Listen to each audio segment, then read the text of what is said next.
Yo, what is going on, everybody? We are on another episode of Sit Down with Sniper. Today, we have someone who has been in the sneakers and NFTs for a little bit now, and he goes by Franalations. How are you doing, brother? Doing good. What's good, Sniper? Thanks for having me on. Excited for today's show. Absolutely. So, man, you have been doing videos on YouTube for a long time. You've been, I would say, collecting as a whole, rather it's might be video games, it might be cards, shoes is what you're known for. Do you feel like over the years of collecting, it has got you prepared for NFTs and what you're doing now? Yeah, most definitely. I consider myself a lifelong collector. I'd come home from school in fourth grade with $200, and my parents like, "What'd you do?" And I'd be slinging Japanese Pokemon cards because they'd have those cards early, so kids would not have seen the art, and so didn't really matter what it was. I didn't know like how to price it properly, so I just pull it out of the pack, and then every holo I just charged $20. And so I got in trouble at school because kids were stealing money from their parents to buy Pokemon cards for me and stuff like this. And I've always, collected and flipped, and it's just always been fun for me. And so, yeah, I mean, the idea of collecting physically as well as playing games like World of Warcraft, seeing those digital items appreciate and value. I've been playing that game since it launched. And like, if you have like an original BlizzCon, which is like their big event they do every year, item, back then it might have been $60, and nowadays it might go $20,000-$30,000. And that's not even something that you can, trade in a game or anything like that. You just have the license to use it. You don't own that digital asset. I had that back in the day, and my account got banned for buying gold. And so that's the exact reason why NFTs make sense to me, is no one can take away your digital assets. You have true ownership of it, and that changes everything. Damn. Okay, so with all due respect, you know much more than I think most people think. You're not just a sneaker guy. You understand the ins and outs of collecting. You've been doing this for a while. I want to jump into the beginning. When did you originally start seeing crypto and NFTs? When did that hit your radar? Because I did see that you do own an ape. So you own one of the highest projects. So, I mean, we all agree it's the top of the top. Were you early to that? Can you just jump in your story with NFTs and crypto? Yeah, so the person who inspired me to look into crypto was the same person who inspired me to start doing my videos, which is Sneak Geeks. At the time, he was the only one doing sneaker reviews. He was doing Jordan reviews. And in 2013, he uploaded this video at the time that I thought was super weird. He was in his room, and you hear all these fans going. He was mining Litecoin and Ethereum.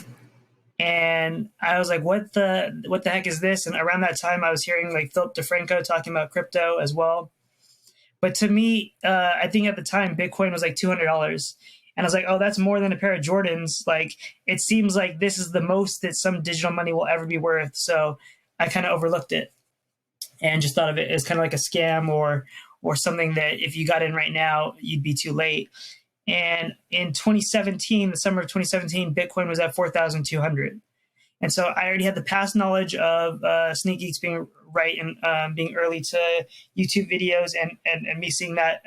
To me, that was enough confirmation where I'm like, okay, this thing is going to exist for a long time. The internet's not going anywhere.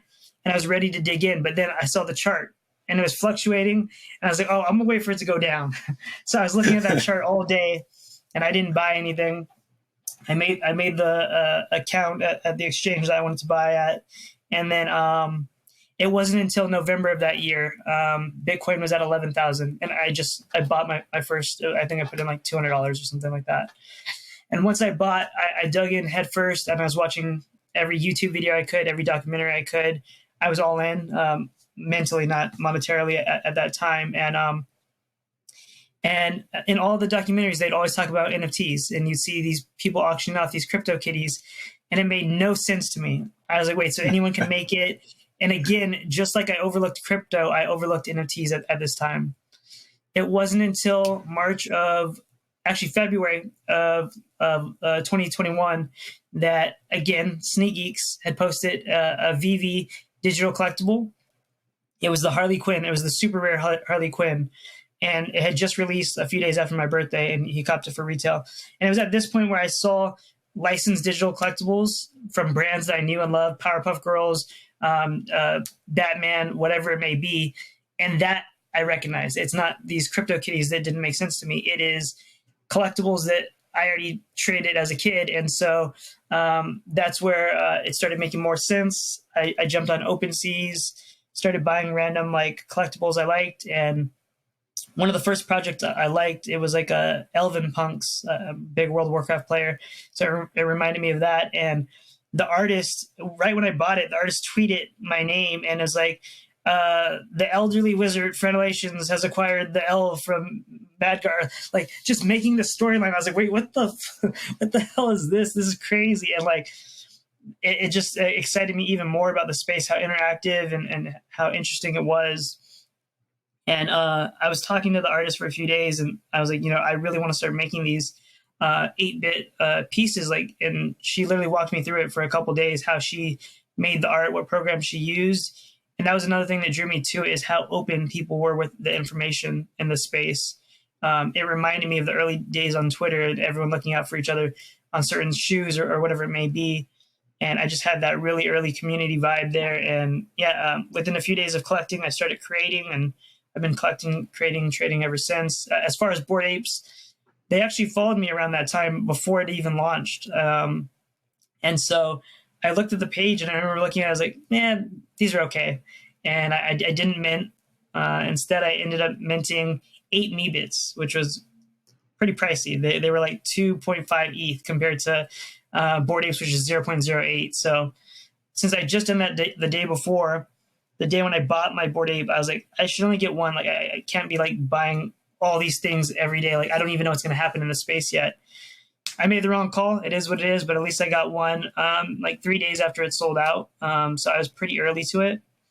I've been in and out of the project since. A month later, I got an offer for 1.4 ETH, and I sold it, and I thought I was the man, making a 3x on a Bored Ape a month later. But no, I've been in pretty much since around 5 ETH. That's when I got back in, and I've been trading ever since, but I've been in and out. So, damn, that's a crazy story. No, that's perfect. I like the long answers because you're giving me substance to work with. So with the ape, I mean, that's crazy. I've seen you at some of the events and stuff. Have you been, when it comes to Bored Ape, are you really in their community? Are you going to all of the like pop-ups and trying to be involved? Because from what it seems like, I mean, right now it comes to utility. Apes have that in the sense of they really have great everything, always putting out merch. I'm not going to sit here and argue if it's the best merch, but they're always putting out stuff. They're always trying to do the airdrops. I mean, they acquired, the other collections. But yeah, are you going to the pop-ups and everything that they're doing, or do you not really go to many of the in real life events? Yeah, I definitely do. Even the very first LA meetup, I went to that, and that was a really cool experience. I was very nervous or anxious to do so, especially like COVID had just happened. So I hadn't really been going out in general. And so that was a cool experience, meeting everyone. Some of the people there now are literally Ape Council, which is like very cool to see. People, really cementing themselves in this community and branding their apes in that way. Yeah, it was a lot of fun. That was a big eye opener for me too. Is the in-person community aspect of it, and it was cool. At that event, they had all the screens, so everyone was like displaying their different apes on the screen, and it was just a really fun. Like it was different. It was a fun experience, and I've very much been involved. Even the use of the IP, that was another big factor in me wanting to get into Bored Apes. I've been able to do collaborations using the IP with like Diamond Supply Co. And I had a sneaker released, one of my past apes that I had. And that's been a fun part too. Even licensing out to like conventions or companies that want to use it for branding. So, it's more than just the crypto aspect of it. Is like, there's a business model that can be created around it. And that is another very interesting and exciting part to me. Having already started, back when I was doing the sneaker reviews, I went into doing my own footwear brand at a sandal brand. And so again, just kind of layering that experience into this space has been, another useful or fun part of it. So I definitely have to ask, whenever it comes to shoes, I mean, even in NFTs, I would still say that you're an influencer. You've been doing this for a long time, especially with the shoes. Has NFTs, do you have a bigger love for NFTs than you do for shoes? I would say so, but my love for sneakers was already dwindling to some extent. Obviously, I'm probably going to be buying shoes my whole life, but Mm-hmm. it just wasn't the same feeling. Like I said, one of the early draws is when I got on crypto Twitter, or specifically Web3 and NFT Twitter, that community aspect. And I have not felt that from sneakers in a very long time. The early Twitter sneaker days, that's what it felt like. It's changed so much. You know, um, yeah, it's just changed so much, and I didn't, vibe with it as much over the years. It's still fun for me. I just picked up some sneakers yesterday, and so yeah, but no, overall, I just think there's a lot more that can be done with NFTs, and then we're so early. There's going to be even more use cases later on. Again, as someone who played World of Warcraft their whole life, once I found NFTs, I sold off my entire video game collection. I've had sealed games. I've had Damn. in-box games since Super Nintendo. I've always been like an obsessive collector. So I literally had my original instruction booklets and boxes for Super Nintendo games. I sold it all because the idea of interoperability and using these characters for decades to come across multiple platforms, that was what was exciting to me. And so yeah, I have full belief that Web3 is going to be here to stay, and it's going to blow people's minds over the next few decades. Wow. No, I'm not going to lie. I feel the same way. And especially with ownership, like you said, a lot of people that I have heard in the past like to use WoW as a reference, World of Warcraft, for those that don't know. And the fact that items have been priced so high and the fact that you do not own them was just a very good example. I think I've seen people use Fortnite as the same thing. People are paying so much for skins that you do not own, at any time they can just be taken from you. I bought a phone just to get a skin in the game, the Galaxy phone when that dropped. So, and people definitely were doing going to that extent just to get a skin. It's like NFTs just make sense in that aspect. So now I do want to ask you, are you doing anything in the space? Have you created any projects? Are you wanting to create any projects? If not, could you walk us through that? Yeah, I started creating within days of joining the space. Sneaker Punks is my project. The first iteration of it, I didn't know anything about like how to start a smart contract or anything like that. So they were just meant it directly to OpenSea at that time, which at that time was a very common thing to see a lot of people doing. You still see that now, but it's not as common as space has progressed and stuff like this. And so, yeah, that was the idea. I'd release them randomly, sometimes at 3 a.m., sometimes at 1 in the afternoon. I'd release one or two, and they'd sell instantly. And it got to the point where it literally seemed like there was a bot there ready to buy them because literally, like, within seconds, they were going. And so, that was cool to see. The thought process there was a lot of my following on Instagram comes from Web 2, the sneaker world. And so to have this digital collectible that can onboard you into the space, and I wasn't charging like an arm and a leg or anything like that. A lot of NFTs at this time, you got to remember this was during the bull run. Thousands of dollars was like very common for an NFT. And so this was like $60. So I just wanted something that was affordable and easy to access and everything like this.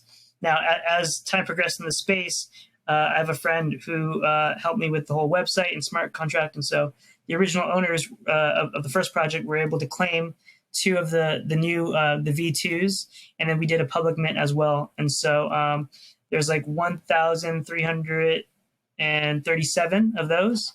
And so yeah, those are the two main collections. I also had fun just doing like little. I think I was charging like a penny or something like that. I'd always post on social media like what sneakers I was wearing. And so I did little NFTs. This was around the time of was it like Irene Dow or something like this? I forget. Oh my goodness, yes.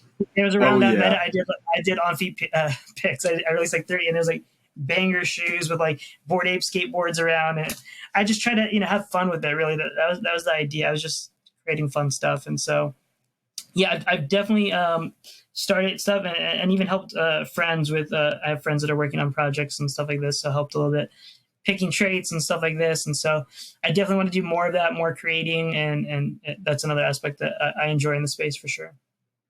Fuck, that's crazy, man. So yeah, I already know. I haven't seen all the pictures, but I mean, I know what's in your rotation, so I can imagine there was some heat, being shown. That's crazy. I'm gonna have to go back and look at some of those.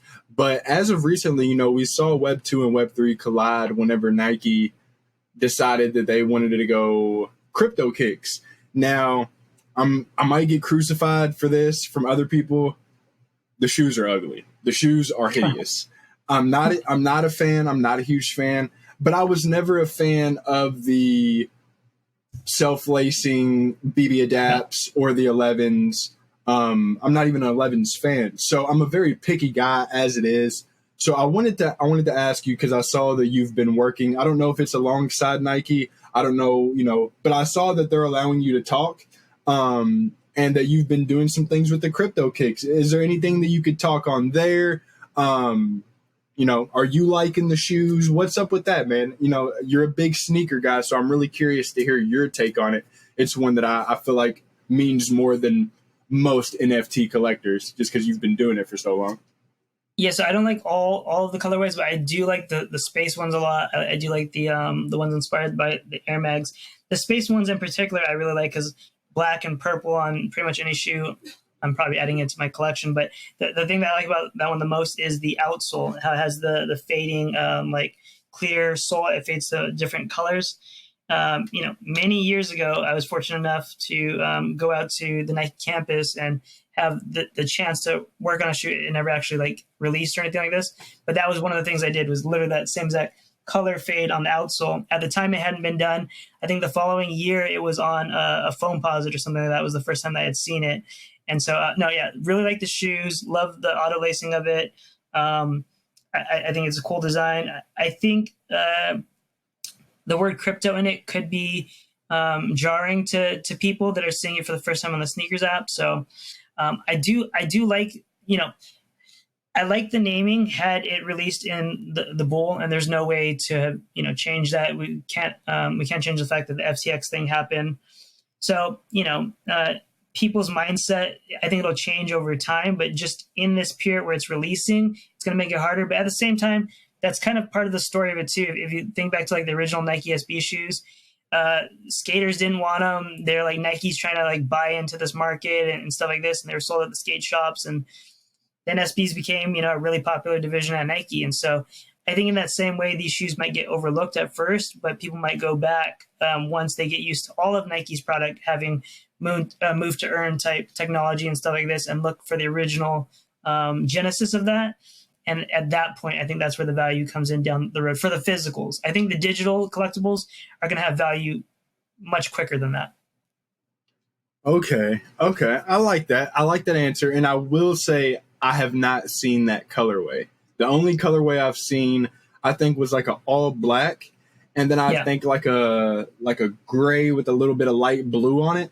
I could be mistaken there. Yeah, that's the one that was the only ones I've seen. Yeah. I do want to ask you, though, because this has been on my mind. I've seen who Nike is pulling for, to help them promote and stuff. Do you feel like they're tapping in to the actual shoe heads, I guess we could put it the nicest way? I felt grabbing you're in this space. That was genius. Obviously, you've been doing shoe reviews and everything for 10 years. Some of the other people, and it's nobody in particular, they're just not no one that's been, they probably don't know what Nike Talk is or who Sneak Geeks is. Do you feel like they're grabbing the right people, or do you think that they could be tapping in a little bit more of the OGs? So a few things. One, there's a clear separation between Dot Swoosh, Nike Dot Swoosh, and Artifact. Artifact is owned by Nike, but it's another brand, just like Converse would be, or Jordan brand, and Nike Dot Swoosh is more of a division of Nike, like how SB would be, or Nike Golf, or something like that. So that separation is pretty important. I think the fact that Dot Swoosh is doing these in-person events is great, because we're all on Twitter, we all see the same people and everything like this, but there's people that don't really, understand crypto or digital collectibles, but they go to these sneaker shops. And so the fact that they're having these events at the shops all around the US, I think that's great to introduce new people. As far as the people that they're working with, yeah, I mean, I think they're doing a great job. Even like on the Artifact collab, some of the different artists and stuff, it had like a wide range of like crypto/NFT influencers to like Paris Hilton and stuff. So I don't think there's like any right answer for who, everyone can get involved in this space, and that's the awesome part of it. I was very, happy that they did reach out, that Nike reached out. I did think it was, interesting to look back on it. As much as I was doing the YouTube videos at the time, it took me moving away from that space to actually end up, working with them in some way. But I was very excited to do so, and I hope to do more of that in the future. And yeah, I think it's exciting. I think every brand's going to have a digital presence as far as digital collectibles go. Web 1, you have websites and emails. Web 2, social media. And Web 3, it's going to be digital collectibles and some type of crypto exchange, or not exchange, but like payment. And so the fact that Nike's willing to be this early, gaming companies, they literally can't even do this right now because literally the fan base is so upset over it. They see the title NFT or see Bored Apes and they think scam. So the fact that Nike's willing to go out there when they could be, taking all these, shots from their fan base, and it might potentially hurt their sales and stuff like this. I think the fact they see something there and they're willing to expose it to people is great. And I think it'll be more common in the next bull run. Everyone, whether it's retail investors or companies, they get really excited when the charts are green, but no one wants to touch it when the charts are red. And so, like we saw this last cycle, we're going to see a lot of brands next cycle, but the fact that they're willing to start now during this foundation, I think is awesome. No, I agree 100%. I mean, that was a great answer. You brought up a good point. That's one of the best parts about this space is that everyone can be involved. You don't have to be the highest of the highest sneaker guy or the highest of this. They're trying to include everyone. So that was actually a great answer. I really like that. I do want to ask you, there's so much that we could go on for. So whenever it comes to NFTs and collecting anything, I think a lot of people agree whenever you see the word rare or low quantity, that just drives up the hype factor a little more. Now, yep. You being with shoes, you know where it comes from with the hype shoes.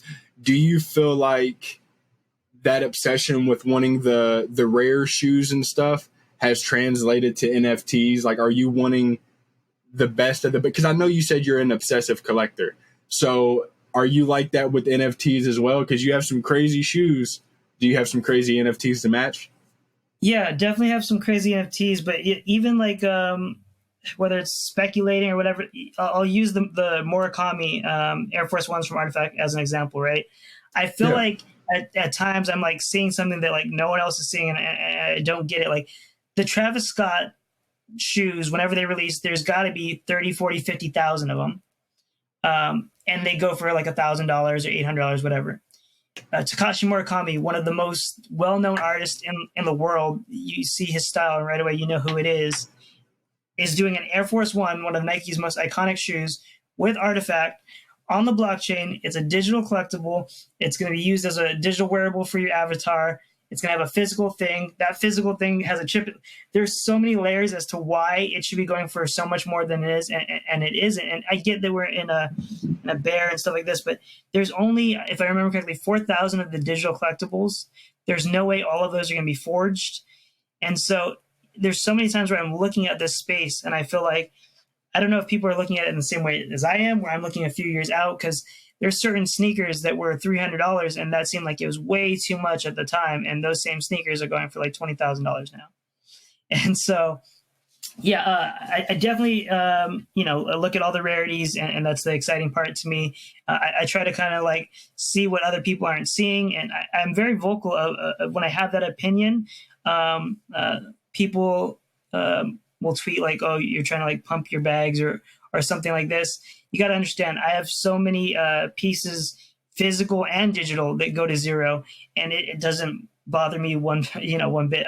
That's not why I collect. I collect because it's something I like, even if it's before someone likes it. Like rare Pepes, I was picking those up at 0.02. No one cared about those things, and then they popped off. And at 0.02, I had bought 30 of them because I just thought they were the coolest thing. So I don't really need anyone else's approval or credibility. I was collecting Pokemon, in high school and college, and yeah, it popped off in 2020, but that was like 15 years after I was still collecting it. I did some custom Air Force Ones based off of Pikachu, and it hit all the sneaker blogs in 2011. But I was getting clowned like, "Who's this weirdo posting these Pokemon shoes?" Blah, blah. And now every week, if you go on Nice Kicks, they're posting someone's custom Pokemon or Dragon Ball shoes. And so again, I'm definitely an obsessive collector, and I feel like I definitely tend to see stuff a little bit early, and I'm completely okay with that. I don't need anyone else's approval when I'm collecting what I like. So yeah. No, I mean, I feel like that's exactly how it should be. If you're collecting, I know a lot of people say, "Oh, I don't care if it goes to zero," but no, I mean, you're literally living that. Like, like you said, I've had stuff go to zero. That's fine. Like, I buy it because I genuinely like it. That's like all my Legos and stuff, man. Like, I've spent crazy money on minifigures. I have over 150 sitting beside me, and don't care what the price goes to because I bought them because I like them. I genuinely enjoy them. That's my kick. I like that, man. And I think that's really what has like drawn me into NFTs, especially with like the whole rarity thing. I mean, I'm a shoe guy as well. For those that see the video, I mean, there's shoes behind me, and there's always just something about it, there being less of something. I think the same thing whenever I see some things in this space, like you said, the Murakami Air Force Ones. I see those, I'm like, there's no way 5 years down the line, these ain't from here to here. I don't understand it. I do want to ask you, you're not just all sneaker guys. I've seen you, like you said, games, Pokemon. What collections are you liking right now? Are you liking the anime collections? Are you liking certain, like, what's your cup of tea? Or are you only doing sneaker NFTs? Could you talk a little bit about that? Yeah, most recently the project that I found and really liked. So I'd already been hearing about it for months. Valhalla. At the time, I didn't want to like buy into the pre-reveal little fluctuation that was going on, like 0.6, 0.8. Yeah. I don't really like to gamble the rolls unless I got it at mint price or something like that. So I waited to the reveal, and I was getting stuff just under mint, like 0.45, and they were rares too. Like I had one that was like holding fire in his hand and stuff like this. And I was looking at it, and even then that first day, I was like, I like these. I know I like these. I bought 3 in that first hour. I was like, I know I like these, but I can't tell like if anyone else is going to care. And I literally just spent all day in the Discord listening. A lot of people were in there just talking and stuff. And I was looking at all the traits, and I found myself like wanting more of them. I was like, wait, these are really cool. And so for a week, I was pretty much just in that Discord if I had any free time, just listening, looking at the trades, searching. I think I acquired like 11 of them, and it had a pretty decent move up. I unloaded all of them, and that wasn't because of something that I planned on doing. Ape staking is another thing that's been really like on my mind, and so I was pretty much transitioning everything. I was selling those were at a game. I was selling a lot of my actual collection at a loss, like big pieces to just get into the staking because very bullish on Yuga and everything like this. So I ended up buying one back in. Another thing I liked about it from the beginning is this first event they were going to have, which just released, I think, yesterday, was the reroll event. So they airdrop these coins that could be burned. And it's not the first time there's been a reroll, but, it's a great looking collection. And the idea that you can enhance your collectible or switch things out, swap it up for a limited time, that adds that scarcity. And where my mind goes is this event is only for the hair, the clothing, and the weapon. What if the next event is for different trait slots or something like this? And they also added for the weapon, they added a new weapon. So they're really doing something different, which I already thought was interesting enough. And yeah, I just really like it so far. There was a lot of FUD on the founder. I honestly didn't even look into why. I don't think that matters at the end of the day. Even if you think of like the Azuki FUD with like the founder there, that didn't end up mattering. The community decides if they like the art, like what they're releasing and stuff like this. And so, will Valhalla be around in a few months? I'm not sure. I like it. I'm still looking to add more to them. I just have the one right now, and yeah, that project is the one that's currently exciting me. And the idea that they're trying to build out a Web3 Twitch is pretty cool. I've spent like since like 2013, before NFTs, I'd spend like all day, if not watching, listening to Twitch. So the fact that they're trying to do something like that is cool. Will it succeed or not? I'm not sure, but I think the project, the anime style project that they've released and its traits, I think that's cool so far. Hell yeah. No, it's crazy that you bring that up because you're one of the better follows, if not one of the best follows that I have on Twitter right now, on the simple fact of everybody shits on me for only following like 300, whatever. They're going to have to get over that. The fact is, I follow who I follow because I feel like it's genuine stuff being put on my TL. I'm not getting tag 3 friends and retweet this 5 times. I'm not seeing none of that. Now, for the last couple months, I don't want to say several, last 3-4 months, I've seen you tweet out projects that you like. Valhalla was one of them. I will say, for me, you were the first person to put Valhalla on my TL at a decent price. Definitely should have got in. And anyone listening in, this isn't to say, hey, go pocket watch Franalations. I'm just saying he was talking about it early. And there was a project before that, can't think of the name off the top of my head. You were first on that I saw you post. So over the past few months, it was like Rare Pepe, Ranga, and this. So Ranga, that's what it was. Other projects I'll buy, but if I'm not really feeling it, I'm not going to go in with the tweets like that. I'm not going to go in I have to really think there's something there. And that's the thing, is like, it's coming from a genuine place. And I'm literally trying to tell people, like, I don't know. I'm very, very upfront with what I'm thinking about it. So even very on, my tweets are like, I'm not sure how I feel about Valhalla. And then when it was at 0.6 or so, I was like, I think this is something. And watch, when it's at 1 ETH, everyone's going to be like, oh, I knew I should have bought it. And literally that was the tweet. And then I think it was like 2 days later, it hit the 1 ETH thing. And you were seeing all those types of tweets and stuff. So again, I really try to look forward with any of my thought process and see how it's going to play out days, weeks, and months. And if I have a thesis, I'm very open with sharing what that thesis is. Awesome. Yeah. And that's why I think you are a great follow, because with the Ranga, that was the other one. That was the other project that you had mentioned early on. You were actually the first one on my TL to mention Ranga. Very, very, very affordable price at the time. It did numbers. It is what it is. Again, I didn't buy in, but you always put out what you genuinely think about it. It's not, hey, everyone go buy these, and then you check the blockchain, Franalations sold, and you're like, oh, whoa, what the fuck? It's not none of that. It's, like you said, coming from a place of genuineness, and you're like, hey, this is what I think, and that's what I'm looking for whenever because I don't have the time. I do have the time. I'm just lazy, and I'm not going to go look into it. So whenever I saw your tweets, I value them a lot. So I do appreciate you on that, and I just wanted to quickly ask, what did you say was a couple things that you look for whenever you find these projects? Or is this a case where you're just like, hey, this is me genuinely liking a project, I'm going to check it out, see how it does, and then we'll go from there? Yeah, so in order for me to start getting to talk about it, it is the type of holders holding it, whether it's Bored Ape, Azuki, Artifact, whatever, the persistency of seeing people talking about it. It really has a lot more to do with the community than with the creators in most cases. In order to really get popped off, people can have the best art, they can have the best website, they can have the best all that.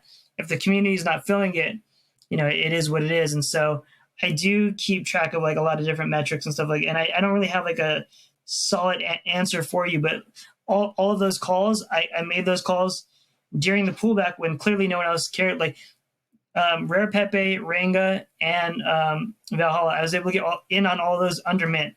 So at that time, it doesn't seem like it's going to be the next thing. You have to really want to find that information, and if it's there, then I start sharing it. And so even though I don't have a solid answer as to like exactly what it is I look for, I think the best thing I could say is community is a big aspect, the type of holders. And, if I'm seeing people switch the PFPs, if I'm seeing the activity in the Discord, it's like an amalgamation of a lot of different things. Yeah, I totally get that. I do think right now, especially in the bear market, one of the biggest things and one of the biggest indicators are a community. And to be honest, we saw that with Azuki. Even with the Zagabond stuff, they could have, I think, as a community, came together and really just put it to bed if they wanted to. Instead, they did the exact opposite, held their ground, and I mean, they didn't tank, they didn't fall to the floor because I mean, what they built, the community is much stronger than that one person. So, I mean, that right there shows you, I mean, if you were looking for indicators or something, that was, community being a big thing. Now we're almost getting to the end, and I'm almost ready for the 5 questions. But a couple little things I wanted to ask you was, is there anyone in this space that you're wanting to work with, or that you have worked with and you really enjoyed it? Everyone who I've interacted with, I've definitely enjoyed. I'm always open to work with anyone, but I wouldn't say there's any like particular thing that comes to mind. I will say this is the clothing that Azuki dropped recently is like literally easily the best merch that anything's released in Web3.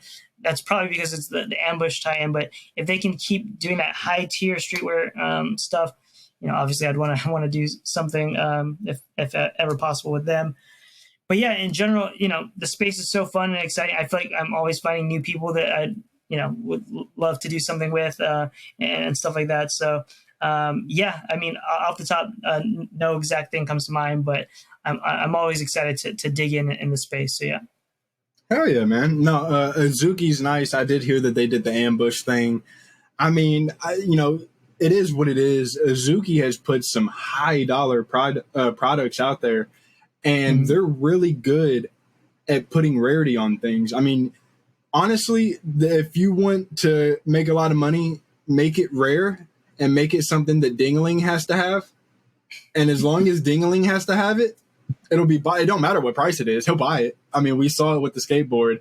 He is an absolute man. Much respect to him though, because he is someone I feel like also has that obsessiveness when it comes to collecting. And if he sees something, he's going to get it. There's no ifs, ands, or buts. Yeah, that's facts. Yeah, the other thing that was really exciting to me about that hoodie specifically was the digital rarity factor. You could like scan the hoodie and you could get like a golden digital collectible, a ghost rare, or just one of the common ones. And so again, they're doing these new creative things, and that's the exciting thing about this space is like we're so early that in sneakers you see sneakers and one looks like the other. There's a lot of retros and stuff like this. We're so early. We're going to keep seeing new stuff literally for at least a decade, if not more.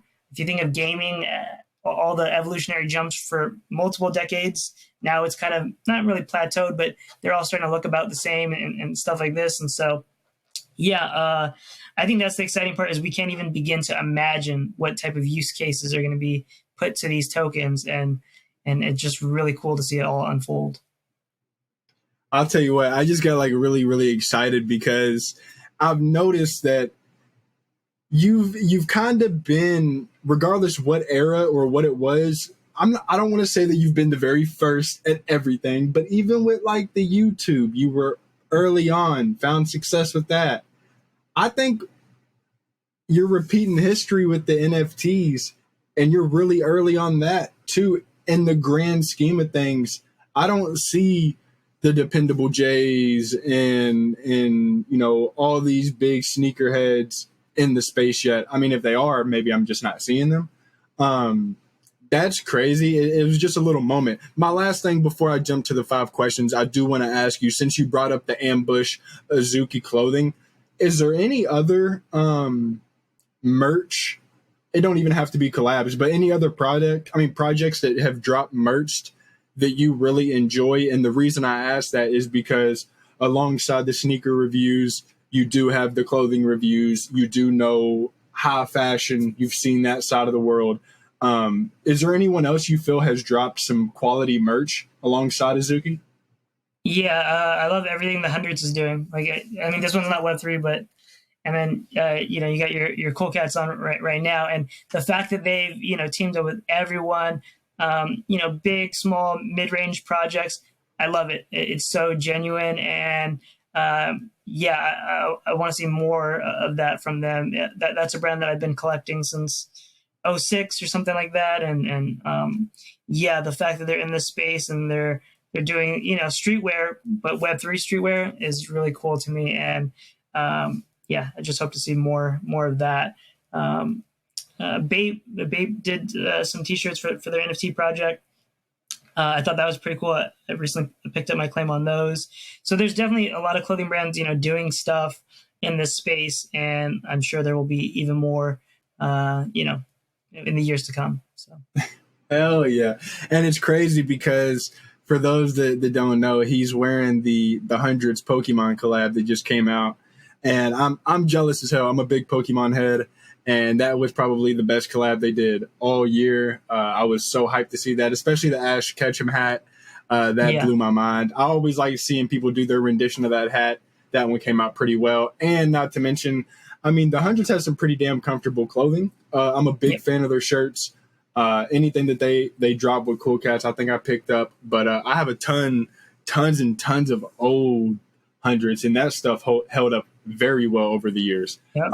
But Fran, we're going to jump over to the 5 questions that I ask everyone. These are pretty common. Okay, cool. You can answer them general, Web3 related, totally up to you. But number 1 is, what is your goal in 2023?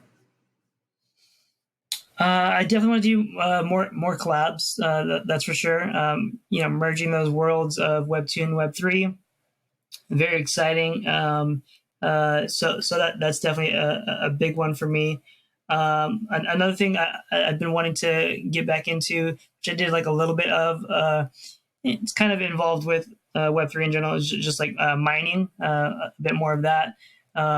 Look into doing that a bit more. Is just, I really believe in the long-term, idea of crypto, and therefore NFTs. NFTs is just another layer on crypto. And so just immersing myself more in it. And, I already have trips planned all throughout the first 2 quarters of next year for all the events going on. So more of the Web3 events, and just continuing to go through it. I think next year is probably going to continue with the bear. If it's anything like I got into crypto in 2017, the majority of my time in crypto, it's been a bear market. So there was only that year and a half, there was a bull run out of 5 years. So it's not always, really, really exciting. There's a lot of boring time in the space, but that's also the time where you can, gain those positions. So continue to slowly acquire those positions, as I've been doing for the past 5 years.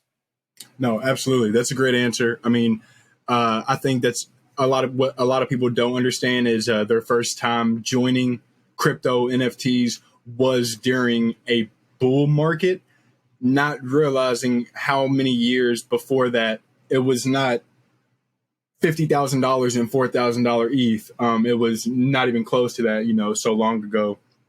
So, that is one thing people need to take a step back, look at. But I agree, man. I can't wait to see what you do in 2023. Number 2 is, if you could live anywhere in the world, where would it be? Very easy, Japan. I've always loved that place. I finally got to go for the first time in like 2015 or 16. Been wanting to go since fourth grade when I was slanging those Japanese Pokemon cards. It's amazing. The culture is amazing. There's no trash anywhere. People are so kind. I was at a McDonald's and we didn't know how to get to our hotel, and the worker didn't really know how to speak English. He went from behind the counter and he walked us 2 blocks down the street to our hotel. It's the type of you're not going to see that anywhere in America. Like, people don't care. They're not trying to help you. You get out of their way. People are so generous and kind of there. You don't hear any people honking. It's just a completely different world in the best way. And it's my favorite place in the world. And so easy answer is Japan. Damn. Okay. I believe you're the second person to say how beautiful it is over there, and just the culture is so amazing over there. And it basically just sounds like the exact opposite of New York City. So that's perfect for me, because I dislike New York and how busy it is. I'm from Kentucky. Nothing like that here. So good Lord, I could only imagine. I definitely want to check out Japan, though. Anywhere over there, I just feel beautiful. I'm a big cherry blossom guy. So I want to see just a bunch of them in one place. Number 3, what is your biggest pet peeve? It's probably been the same thing for a very long time. Just like people like stepping on your sneakers. I hate it. It's like, yo, bro, like, how are you even getting that close in the first place? And it's like, yo, I'm probably wearing something rare. So that is literally I can't. And I'll look back, I was, oh, no problem. But inside, I'm just like, the fuck, man. Like, Inside, I'm like, fuck, man. I mean, it's that serious just because, like, I know there's people that are like, bro, they're just shoes. It's much deeper than that, especially to some people, the sentimental value, what you actually paid for them. And then, like you said, bro, why are you that close to me to where you can step on my shoes? Why are you even, I don't care where we're at. I don't know why you're that close to me. So exactly. No, definitely a huge pet peeve of mine. And I should have known that it would have been sneaker related. Good Lord. Number 4 is, what do people misunderstand about you most? Yeah, I mean, that's a hard one to say. I mean, in general, I've been online for a large part of my life. Definitely have thick skin. I've heard a lot of, negative and stuff like this. A lot of it's just assumptions based upon, I don't really know what. It's hard to say exactly what the biggest thing is. What I can say is this. I've taken a lot of hate, and because of that, I'm definitely not. I've learned a lot from it. Is like, I would never knowingly or purposely want to spread any type of hate or any of my own opinions on someone else. Just let everyone live their own life and do their own thing as long as you're not hurting anyone. And yeah, I don't know. I guess that's my best way of answering it is people have said some foul things, and luckily, it doesn't really affect me in that way. But there are people out there that really get, impacted by that. And I don't think it's right that someone makes a thesis about someone without getting to know them, and then it impacts someone else's day. And so I just try to, be cool with everyone. And yeah. I like that answer. And I will say from my encounter, I have seen Franalations online for over 10 years. Never really got the chance to speak to him until recently. And I just felt like I was just never put in the right position to where I got the chance to speak to him. But the moment that I did, always treated me with respect, was always so kind. And over the 10 years that I've seen you, I don't think I've ever seen you say one foul thing or bash someone else. Even as funny as it sounds, I literally just watched your sneaker battle again for like the 3rd time, literally 2 days ago. And you can just tell by the way that you carry yourself, even in a battle, like you're a nice guy. So I don't know if there is anything said out there. If there is, fuck them. You've always been super kind to me, man. You've always been a super nice guy online. So I think you're a great guy, and we don't care what the haters say. I'm glad to see that you're still doing what you do all these years later. That's why I saw you hop into the NFT scene, man. I was like, yo, y'all don't know who this is? Like, y'all have to realize, like, this is an OG. So it's been super fun, man. It's really fun to see you in this space. Now, this one might be a little easy for you, might be a little hard, but the last one is, if you won $10 million tomorrow, do you think you know what you would spend it on? Yeah, it's terrible. Recently, there was a huge, lottery pool or whatever, and I was talking with my girlfriend about this. The first thing I would get wouldn't be the house. I'd do that also, but a trippy Bored Ape. Like that's the first thing I'm getting is a digital collectible, the digital collectible of my dream, and then we'll move on to anything else. So yeah, that's the first thing I'm getting. I like that, man. People have asked me, I'm a big cool cat guy. I've had the question bounce back to me, and I've said, I'd have to pick up, if not a cool cat, just an NFT that I've really, really wanted, something that I really connect with, and I know that it's been out of reach for so long. Plus, not to mention, it's the bear market, man. I should be able to pick up a decent anything for a fair price. Exactly, and then, in the future, I might even pick up 2 Bored Apes if I'm feeling it. Right. But Fran, that's the end of the podcast, man. You have been a great guest. I love the fact that I got to learn more about you as NFTs, crypto, who you are as a person, and hopefully everyone listening in finally, gets to learn more about you if they haven't got to in the past. Before we go, could you let the people know where we can find you on social media and stuff? Yeah, for sure. On YouTube at Franalations. I started doing TikTok a little bit this year. Also, I believe under Franalations there. Twitter, it's Franalations23. Instagram, Franalations. All very similar content across them. Really, my focus on Twitter is there's a lot of retweeting good and negative news that's going on in the space to just kind of share that so that people can see it in one place. I kind of carry that same thing over to my Instagram feed to the 60,000 or so people over there who maybe aren't keeping up with every single thing going on Twitter. I really try to consolidate what I think is, the biggest, good and bad news in the crypto space, because, all of that's valuable information. And, to just share the good stuff, I think would be the wrong way of doing it, because there is, a lot of risk in this space as well. TikTok, I try to have a little bit more creative fun there with that stuff. I'm just barely getting used to that. I never really jumped in until this year. Anyone who's ever supported, followed anything like that, I appreciate it. And I'm definitely going to be in Web3 for many years to come. I started doing sneaker YouTube in 2008. And even though I didn't do it, to that same rate, I still, stayed in that space. And the same thing is going to be here, even if I maybe don't collect as much in 10 years, I'll still be posting something about it. But anyways, thanks for having me. Absolutely, man. Absolutely. Stick around after the end. I got some stuff for you. And for those listening in, thank you so much. It's been another great episode. Going to continue to try to do this every week. We've been doing it for a year now, and it's been fun. So I thank you all for that. But this has been another great episode with Franalations, and we will be seeing y'all next time. Peace out, everyone.